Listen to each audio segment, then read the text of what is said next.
జగన్ అనే వ్యక్తికి అర్థమైపోయిందండి. Bhogapuram airport ప్రారంభంతోనే cinema మొత్తం అర్థమైపోయింది. అమరావతి కూడా పూర్తయిపోతుంది. పోలవరం కూడా వేగంగా పూర్తయిపోతుంది. ఇవన్నీ పూర్తయిపోతే నన్ను దేకేవాడు ఎవరు ఉండరు అని అర్థమైపోయింది. వాటిని కట్టనివ్వకుండా చేయాలి. అందుకే కోర్టులో కేసులు, పిచ్చి పిచ్చి వాగుడు, నత్తి మాటలు మాట్లాడుతూ ఉన్నాడు. మొత్తానికి ఇప్పుడు ఇక 3.5 సంవత్సరం ఉంది కూటమి ప్రభుత్వానికి.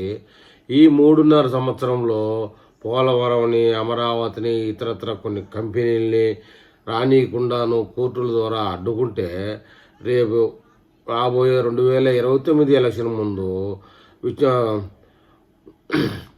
ఎదుర్కొనేందుకు ఉపయోగపడతాయి. మీరేం చేశారో అన్న ఉపయోగపడతాయని చెప్పేసి సకల విధాల ప్రయత్నం చేస్తున్నారండి. అయితే మనం అనుకోవాలి, జగన్మోహన్ రెడ్డి అరుంధతిలో అఘోరా లాంటి వాడు.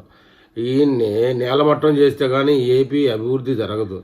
ఈ విషయంలో కూటమి ప్రభుత్వం ఏదో ప్రయత్నం చేస్తూ ఉన్నట్టుగా తెలుస్తూ ఉంది. చూద్దాం ముందు ముందు ఏం చేస్తుందో. జగన్ అనే వ్యక్తిని రాజకీయంగా పతనం చేస్తే కానీ ఆంధ్రప్రదేశ్ అనేది బాగుపడదనే విషయం మనకు తెలిసిందే. మరి ఈ విషయంలో కూటమి ఎంత వేగంగా చర్యలు తీసుకుందో చూడాలి.